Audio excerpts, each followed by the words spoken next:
Bruce Tuckman initially developed the forming, storming, norming, performing model of group development in 1965, claiming that these phases are natural and unavoidable for a team to grow, face difficulties, solve issues, plan work, and achieve outcomes. These inevitable stages are crucial to team growth and development, but it is also possible to help a team to properly navigate through them to construct an effective group dynamic.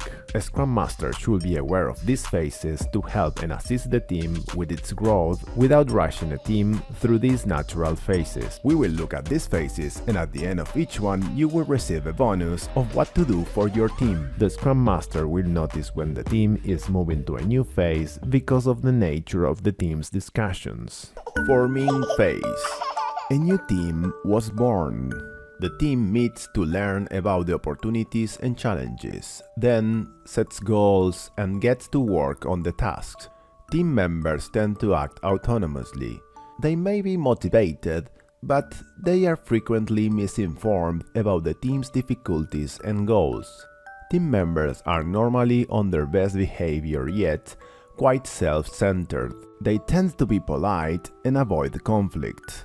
Even at this early stage, experienced team members begin to model good conduct. The team is largely concerned with their reasons for existing. Throughout this first phase, thinking but perhaps not communicating questions like, why are we together? What is our vision? What duties should we take on? People are typically unfamiliar with each other at this stage. The sense of security that comes with familiarity is still lacking, which means that criticism, irritation, doubts, and uncertainties are not yet openly expressed. People instead prefer to concentrate on the work at hand and what is expected from them. People don't feel like they are part of a team at this point. What can the Scrum Master do during the forming phase? The Scrum Master can help as a teacher and ensure that everyone knows and understands what to do, the product goal, accountabilities, initial structure of the team, and initial process. The Scrum Master can also facilitate kick-off meetings, get-to-know activities, team genesis activities, team formation workshops, a review of the Scrum framework, review the roles and expectations, and help to define working agreements, standards, definition of done, vision, and so on. Storming phase. And this could be really scary. This is the second stage of team growth, in which the group begins to sort itself out and acquire the trust of one another. This stage is frequently initiated by them expressing their ideas. Disagreement may emerge among team members when authority and status are assigned. People grow more comfortable with one another, as a sense of familiarity and safety develops inside the team. The willingness to express doubts, concerns, and displeasure rises. The initial disputes appear. Conflicts will first center on tasks, not on each other. Who will do that? How will we accomplish this?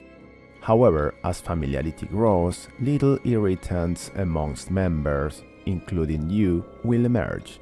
This is a natural byproduct of individuals' differing expectations of themselves, each other, and the team.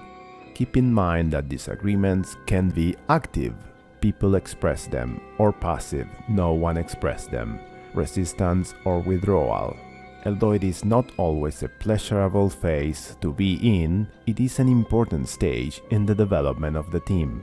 If enough opportunities for constructive conflict resolution are provided, the team will learn to trust one another.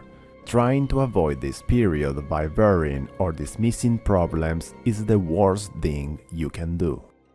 What can the Scrum Master do during the storming phase? The Scrum Master can be a coach. Don't handle problems for the team. Instead, assist them in identifying and resolving issues on their own. In other words, help the team to feel empowered and encourage self-managing. The Scrum Master, as a facilitator, can create the environment and space to positively discuss conflicts and allow trust to emerge.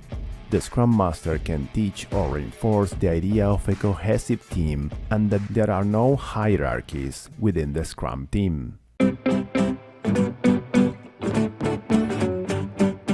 Norming phase. When disagreements are resolved productively and safely, the team enters the norming phase.